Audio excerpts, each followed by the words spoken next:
Hello, you are with me, the voice of ability owner for persons with disability. United Nations statistics estimate that over 600 million people live with disability globally, and over 400 million people live with disability in Africa. 40% of Africa's population are made up of people living with disability.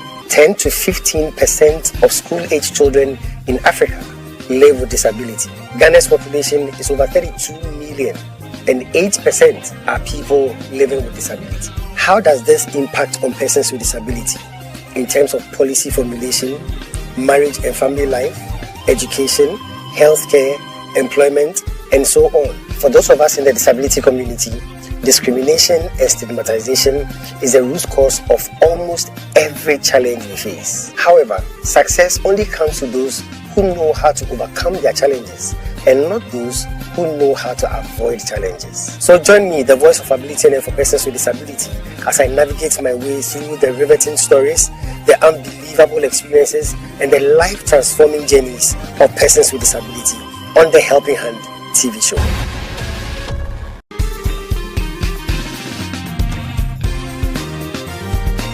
I didn't know what happened, but the next thing I knew was that I was put in a car and I kept looking at my leg being crushed. I recall seeing that my foot was dangling, like almost getting off.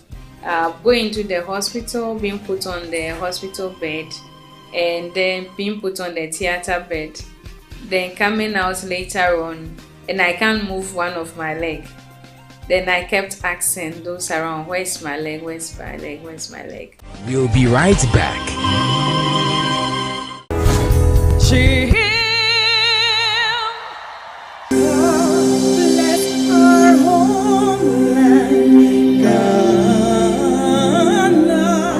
God bless our homeland Ghana. It's happening here again on the soils of Ghana.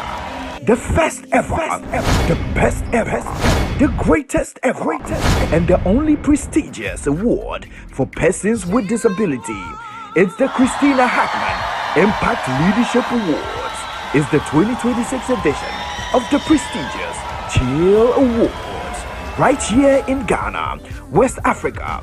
Distinguished ladies and gentlemen, it is finally here. It is the official opening for the nominations for the 2026 edition of the prestigious Christina Hackman Impact Leadership Awards, valid from 1st October to 31st of December 2025. Eligibility for the 2026 edition of the prestigious Chill Awards includes persons with disability or institutions of persons with disability who have made exceptional contributions and have demonstrated outstanding leadership in the disability community and national development in the following categories: 1. Education, 2. Entrepreneurship, and 3. Disability sports. To submit your nomination, kindly visit www.chillawards.com. Click on the nomination process button, complete the form with your details, and attach required supporting media and references. Then submit. Take your place in the noble race of change makers. It's the prestigious Christina Hackman Impact Leadership Awards, Chill Awards 2026.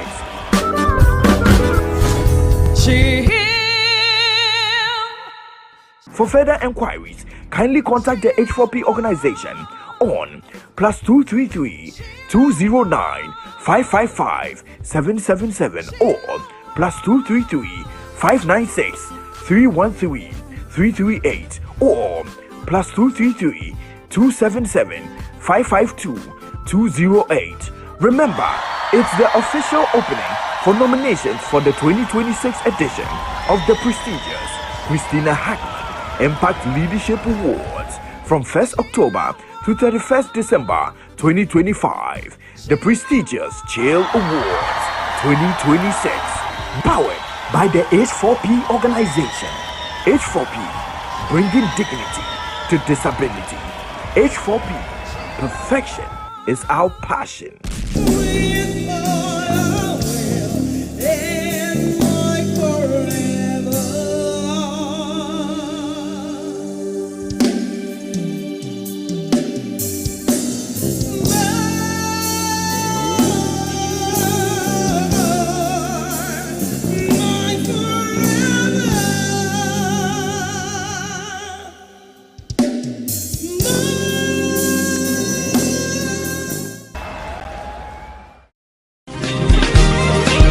Welcome back. Hello and welcome to another exciting edition of the Helping Hand TV show, where we seek to throw the spotlight on the abilities of persons with disability.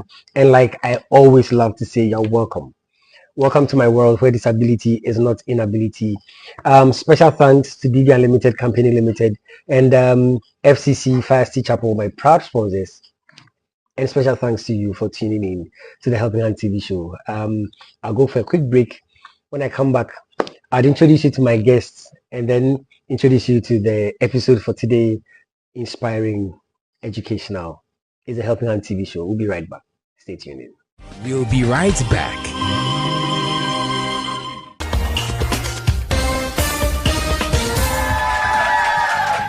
Hello, ladies and gentlemen. You are with me, the voice of ability on air for persons with disability. And today I want to introduce you to someone with so much ability. Some people call her the greatest friend. Others call her the sweet companion. And others still call her the faithful worker. She is dependable, reliable, and adorable. And she's committed to lending you a helping hand anytime, anywhere. Distinguished ladies and gentlemen, help me welcome DV Cleaners. DV Cleaners Alata Samana Shower Gels. DV Cleaners Aloe Vera Shower Gels. DV Cleaners Body Lotions. DV Cleaners Hair Shampoos. DV Cleaners Hair Conditioners. DV Cleaners Liquid Detergents. DV Cleaners Hand Wash. DV Cleaners Floor Cleaners. DV Cleaners Toilet Cleaners. DV Cleaners Cake Soaps. And now introducing DV Cleaners Hand Sanitizers. For bulk purchase, call us on +233 278 308 246 or +233 244 467 326. DV Cleaners, one of the top most made in Ghana products. DV Cleaners, proudly Ghanaian. And so remember that anytime you purchase any of the DV Cleaners range of products, you are lending a helping hand to a person with disability, and you are supporting H4P Organization's special advocacy for persons with disability. DV Cleaners, Nature's finest touch. Welcome back. A documentary on life, hope, and resilience after amputation. Across Ghana, many individuals face life-changing disabilities, not by choice, but through unexpected accidents and medical emergencies. For those who undergo amputation, the journey does not end at the hospital. It continues in the quiet moments of physical adjustments, emotional healing, and rebuilding one's identity and dreams in a world that often sees disability before potential. It is for this reason that the H4P Organization, led by Bishop Charles Kofi Hackman, through its special media advocacy for persons with disability, the Helping Hand TV show, continues to tell stories that inspire, educate, and promote inclusion. With every voice amplified and every life highlighted, H4P reinforces a simple truth: disability does not mean inability, and every life has worth. Peer support plays a powerful role in this journey. Counseling groups and disability-led initiatives create safe spaces for amputees to learn, grow, and share in the strength of others who have walked the same path. These platforms remind survivors that life after limb loss can be meaningful, productive, and full of hope. For Valeria Ajo Ajatia, disability came not from illness, but from a tragic childhood accident. At only 7 years old, her leg was crushed in an accident, leading to an amputation that would change her life forever. She remembers waking up after surgery and asking, "Where is my leg?" Her heartbreaking question marking the beginning of a new reality. My name is Valeria Ajatia. I'm an amputee and I'm a mother of one, the director of Smiles of Hope.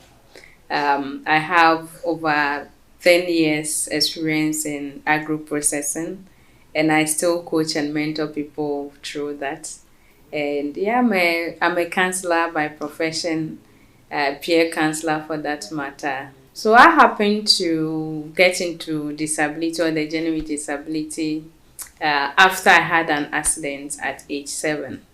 So I was going to school, was trying to cross the road, and then I stepped onto the road and another driver overtook the other one and then crashed into me. I didn't know what happened, but the next thing I knew was that I was put in a car and I kept looking at my leg being crushed. My foot was dangling, like almost getting off. A little that I could also recall is going to the hospital, being put on the hospital bed, and then being put on the theater bed, then coming out later on, and I can't move one of my leg. Then I kept asking those around, where's my leg, where's my leg, where's my leg? It was very bad. And thinking back then, I think it's kind of like limited the way that I should have enjoyed my child to the fullest. I couldn't do basic things like running about, jumping that the normal kids do at that age, 7 years and above. So I was more like the reserved type. Wasn't getting involved in so many activities back at school and at home. So you see me always in the classroom quiet. Suddenly, the carefree world of childhood shifted. Whilst other children ran and played, Valeria had to relearn life from a different perspective. Shy, withdrawn, and grieving the loss of a limb, she faced not only physical challenges, but emotional and social ones too. Yet through it all, her family, loving parents and siblings, stood by her side, offering strength when the world seemed heavy. Even as cultural misconceptions and spiritual assumptions surfaced around her condition, her home became a safe haven. The news was broke at school that Valeria had an accident and was on admission. And my mates were all looking forward to see me back to school. And I got back to school and the stare and everything. But with time, they started getting closer to me. We could walk about, move around to buy food and stuff like that, play around, but not the active sort of vigorous activities like the jumping, the playing of ampe and those things. No, that one I wasn't involved, but they were just friends around, yeah, that sort of thing. So yes, those that really wanted to be around, they were around. But I think family has been very supportive. I would say that I'm a very lucky person to have my family because my parents, to my siblings, to extended family, everyone was on board. Everyone accepted it. Everyone was there for me. So I didn't feel that part. I think that I have a very supportive family till date. Immediate people around thought that it's more spiritual. Okay, people thought that it was an attack. People thought, oh, because she has a shining star, so they attacked at an early stage to just break it and that sort of thing. But I think I was too young to process those things. And thanks to education, I did not get to like think so much about that. Personally, I was more enthused about growing up, looking forward to life and all of that. So I did not let that get at me. But some were very bad. I quite recall a neighbor having an issue with my mom and telling her that, oh, you think we don't know, you use your daughter's leg for money rituals. And Till date, I just make fun of it with them and like, oh, the money you went to take, you didn't still bring me my share, oh, so better go and bring the money and we share. That is how insensitive people can be when someone is in such a situation. Determined not to be defined by disability, Valeria focused on education. She pursued business accounting in secondary school and later earned a degree in social sciences, majoring in economics and sociology. Step by step, she rebuilt her self-confidence and vision for the future. I did business accounting in SHS. In the university, I did social sciences, BA social sciences. And then I majored in economics and sociology. I had the chance to be on a fellowship, which is the Mandela Washington Fellowship. And I was in the US. So I was in the University of Iowa. So we had a social event, and within the event, I happened to see a lady that was also an amputee. Mind you, whilst there, I was wondering if there were even amputees in Iowa, the city I was staying in. But I haven't seen any amputee. So I got the best part of me. When I go out, I keep looking at people's legs. This person using prosthesis or that. So we went into this event, and there was this lady who was using prosthesis. And you know, they do not do their cosmetic coverings and those things, so you could see it outright. And so I walked out to her and introduced myself, and so I'm also an amputee, and then the conversation started from there. Living with a prosthetic since childhood, Valeria learned early how independence and courage are shaped through resilience. Later in life, meeting with other amputees helped her discover the unique power of shared experiences. Then later on, she reached out and then started asking a lot of questions post-amputation. How does it feel like? She was only 6 months post-amputation then. So she had a lot of questions about life after amputation, the adjustment to it, how it feels like, can you do this sort of thing as an amputee, you know, that sort of thing. And so we met a couple of times just having that conversation. So it got me thinking like, this is US. This is the place we all thought that they have it all. They have the answers, they have the resources, they have the experts. Why is she asking me? Then I connected the line because of lived experience. Because I was an amputee myself. And I have lived with it over 20 years. And so she wanted to find out from me, someone who is in their shoes, living that life, and to get answers to her questions. So I started wondering, so what's happening back in Ghana? Who is answering all these questions for amputees in Ghana as well? Because if that person over there with everything and the US as we know them, and she's still asking all these questions, what then is happening back home with the struggles and the issue? I have walked that road myself, and I'm still walking that road. So it got me thinking. So right there, I started putting my ideas together. I said I wanted to do something back home when I get back to Ghana on this. I want to be able to answer questions for amputees. So that is what I put at the back of my mind. And then I came across the word support group. I said, okay, there's something called support group. After chatting with a colleague, okay, there's something like that. Then I would want to know more about it. So yeah, that has been the journey. From there, the US, and then coming back to Ghana just to bring this idea back. So I came back with an idea, actually. We'll be right back.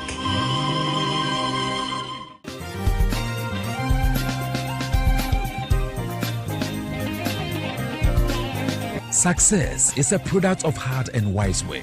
Is 60-second success with the Bishop. Stay tuned. Welcome to 60-second success with the Bishop, where I give you success nuggets for a successful life.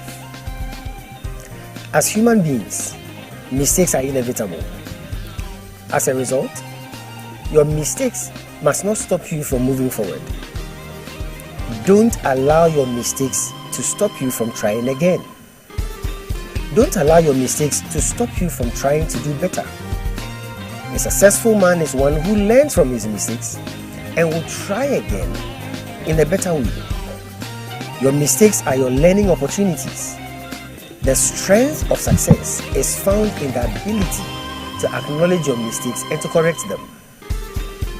A man who has committed a mistake and does not correct it is committing another mistake.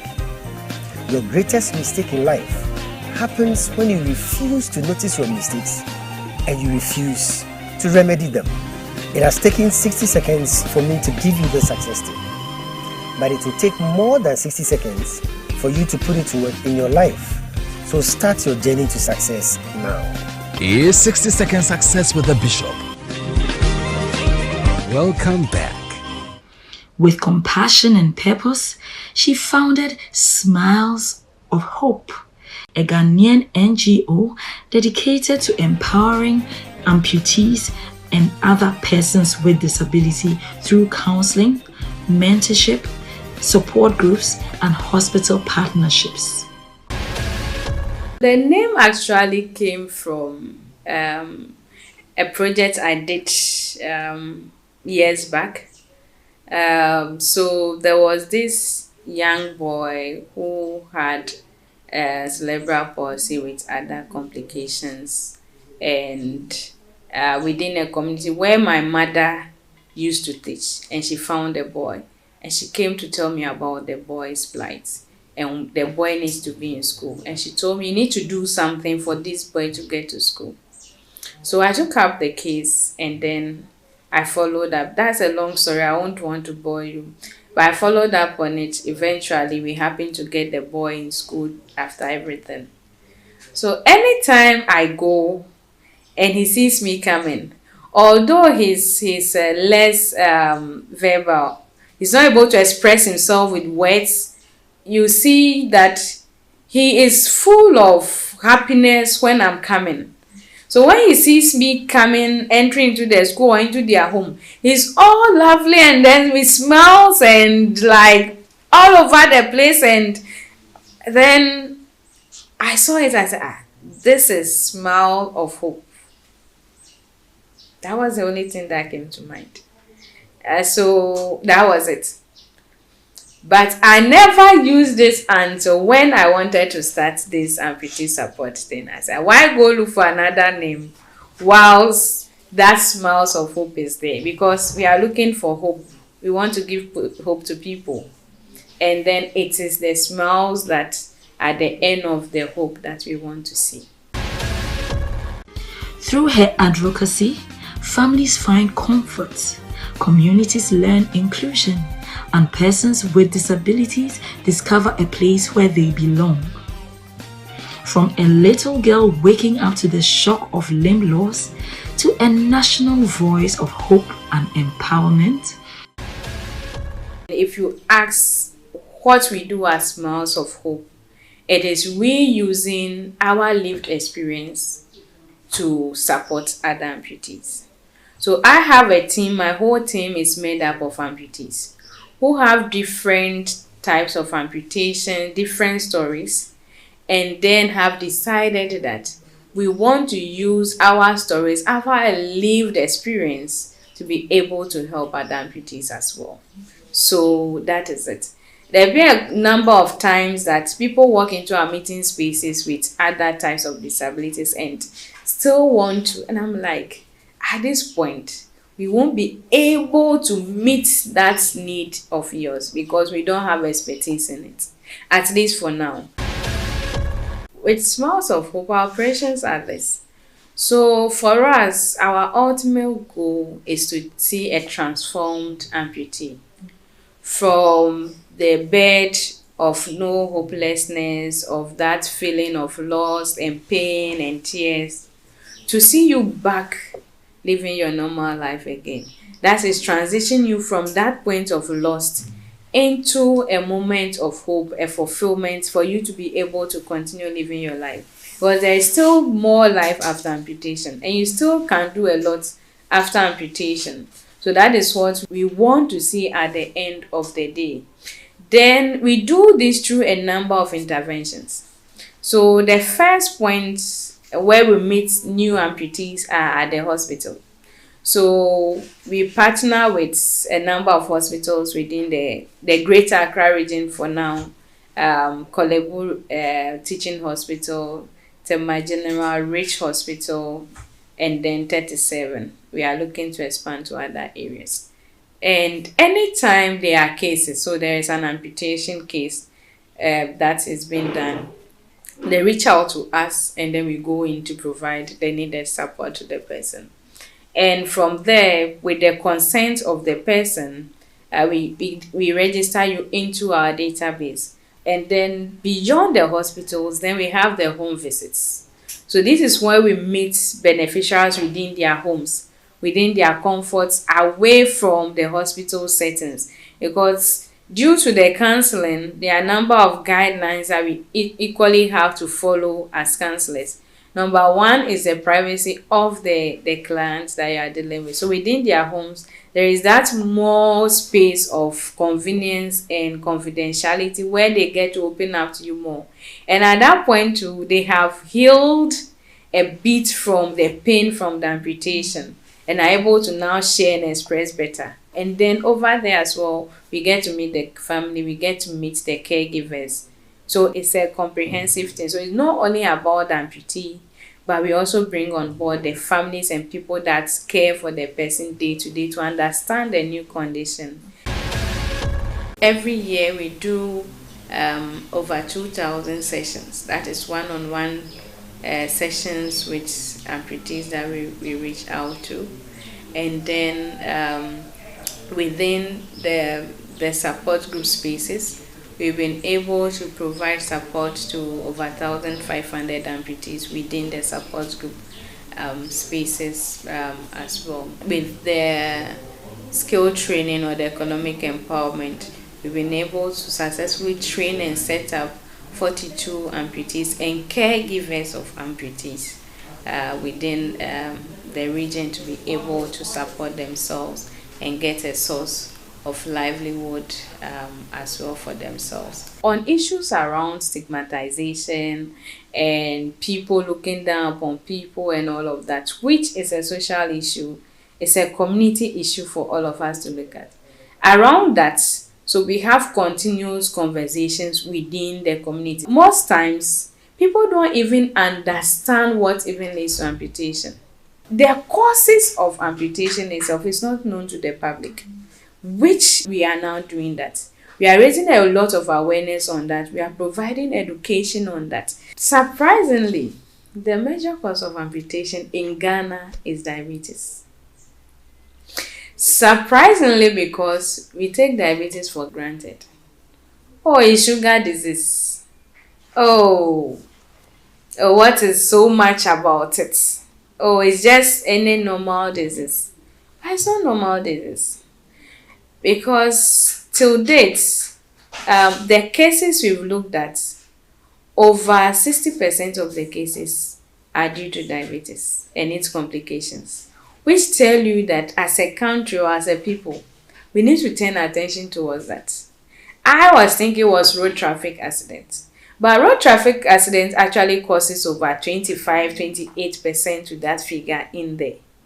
But the highest is rather diabetes, which as people, we need to start looking at it. And diabetes actually is a lifestyle disease. So what if we educate people on it? What if we do the right choices now? What if you live an active life? Move away from things that will cause us. Reduce alcohol intake, the smoking, the junk food and all those things. What if we do that rather? And for people to be aware and people to go check their glucose status to know, am I on the line? Am I getting close? Am I at risk? What lifestyle do I need to adopt that I don't get to that point? Because you see cases and you ask someone, tell you, oh, it was just a small boil down there and it just wasn't going. I applied something on it and I went to the hospital. The doctor said I have to amputate. And what makes diabetes dicey is that once you, especially with infection, or there is a wound on the leg or something, or the arm or something, mostly the leg, and today you go in and then it's being checked, by tomorrow it's gone far. So when you just see the wound, the doctor sees the wounds at just the toe level, and I say, no, we have to take off the toes and something, so I'll go to prayers. By the time you come back in a week's time, it has to be at the knee level or even above the knee, because they know what goes into that. That is why, as people, I believe we need to have more conversation about that. People that we see don't even know that they are exposed to diabetes. They don't even know they have it until at the point they get in, text around, and then the doctor says that I need to amputate because you have diabetes and the wound is not going. So yeah. We'll be right back.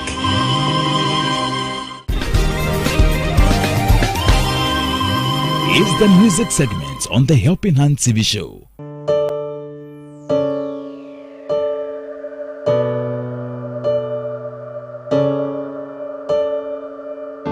As I lay me down,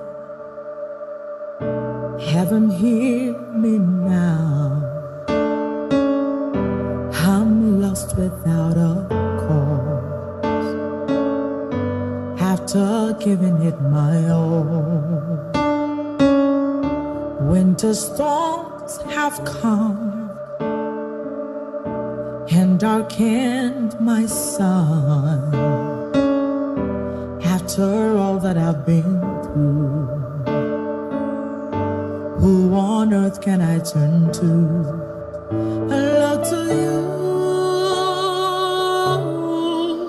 I look to you.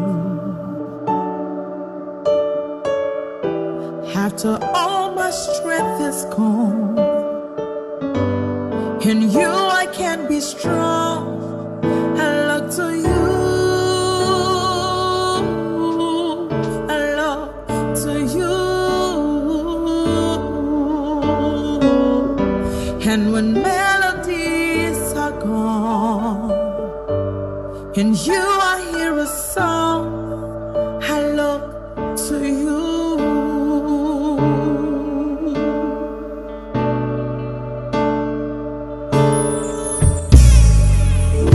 About to lose my breath, there's no more fighting left, sinking to rise no more, searching for that open door.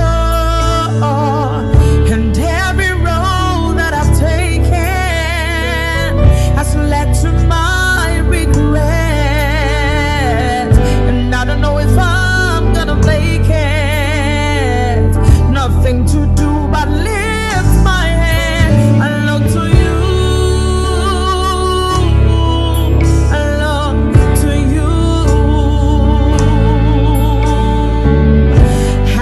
all my strength is gone, in you I can be strong. I look to you, I look to you. And when melodies are gone, in you I hear a song.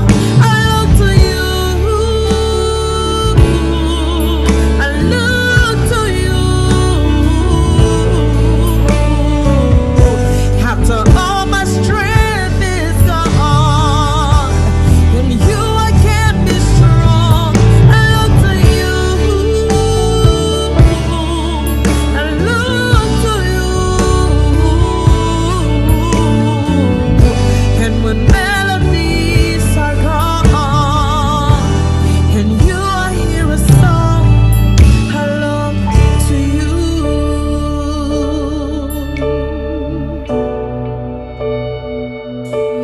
I look to you, Jesus. I look to you.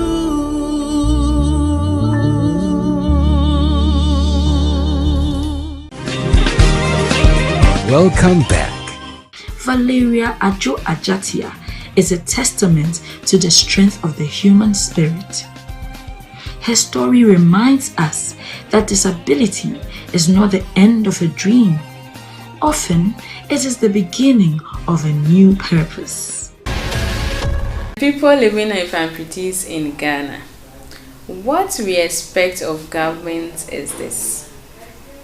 After amputation, we want to walk. We want to get back on our feet. We want to contribute to the development of the country. But we cannot do it whilst we are seated in the wheelchair because of the accessibility issues that we have in the country already. And we cannot do that effectively when we are using crutches and hopping on one leg to move about. We can only do that, and the quality of life of people living with amputation in Ghana depends on the sort of prosthetic supports that they have. Every amputee wishes to walk on prosthesis. The prosthesis, which is the device we use to walk on. People call it artificial leg and all of that, or artificial arm.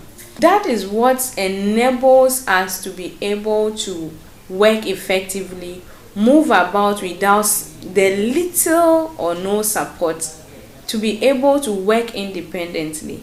Because we don't want that tag on us that we are not being productive, but certain things goes into that.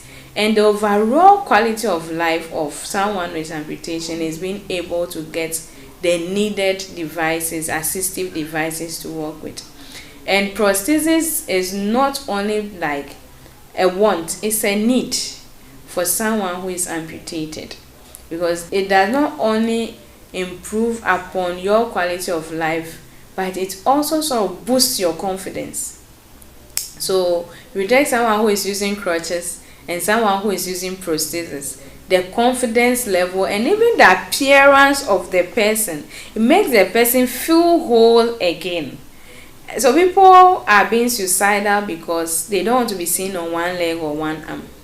How do we prevent that? It's prosthesis. But dear government, another side of it is that the cost of the prosthetic limbs are expensive for the ordinary Ghanaian. So on the average, a below knee prosthesis like what I use, I will cost between 6,000 and 8,000 to 10,000. Then an above knee prosthetic limb is costing between 9,000 to 15,000. And an upper limb prosthesis, which is, so the upper limb is where people have their arms or hands cut off. So they are the upper limb. Those of us with the legs taken off, we are the lower limb amputees. The upper limbs cost even more than that. It costs between 15,000 to over 30,000 to get an arm prosthetic limb.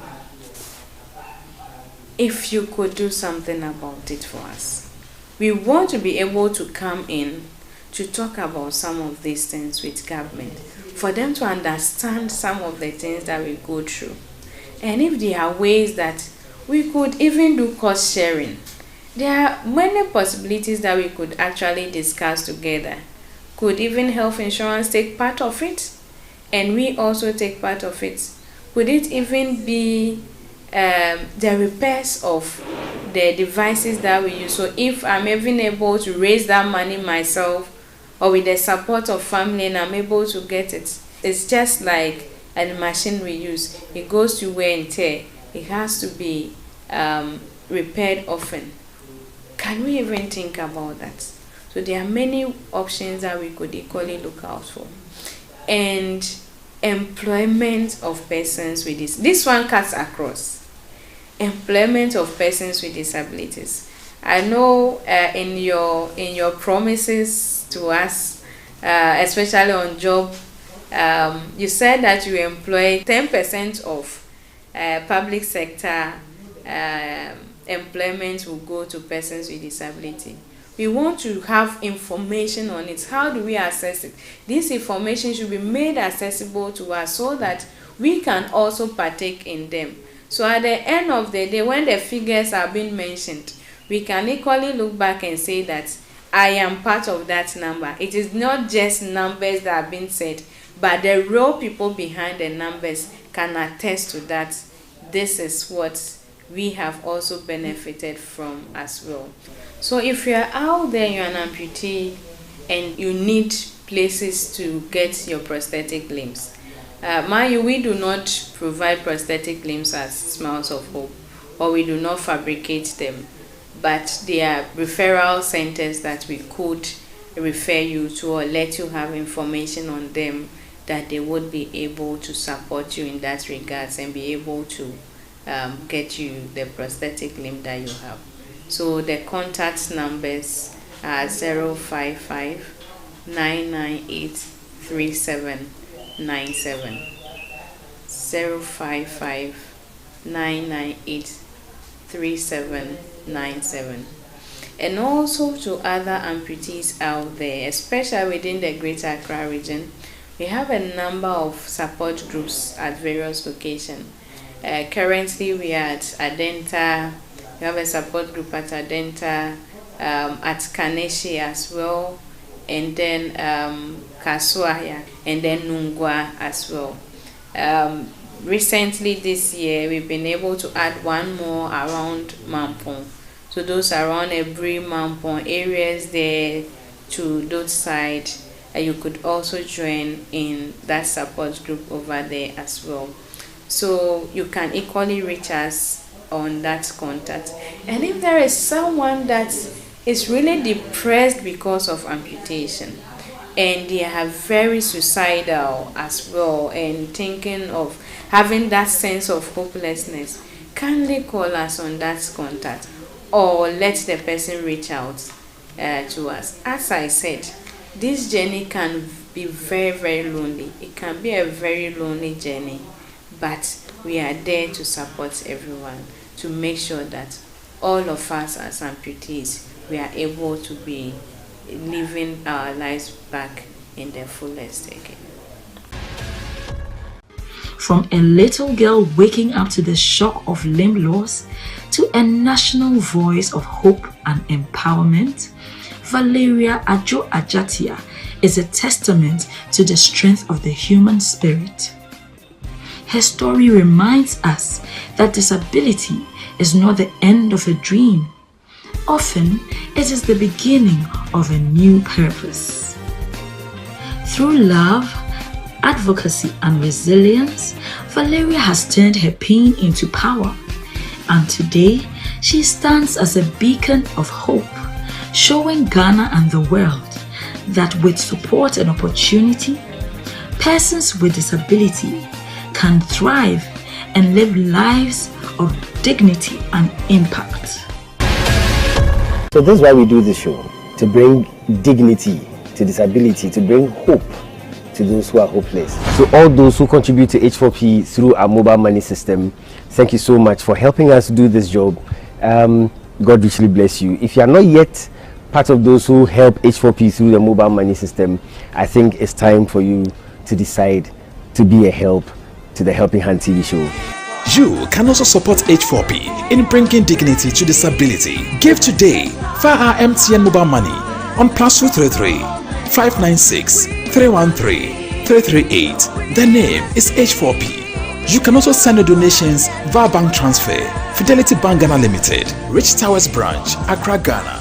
Account name is H4P Helping Hand Project Fund. The account number is 20-900-308-70805. You can also visit our website H4POrganization.org for more information. Thank you and God richly bless you. H4P, bringing dignity to disability.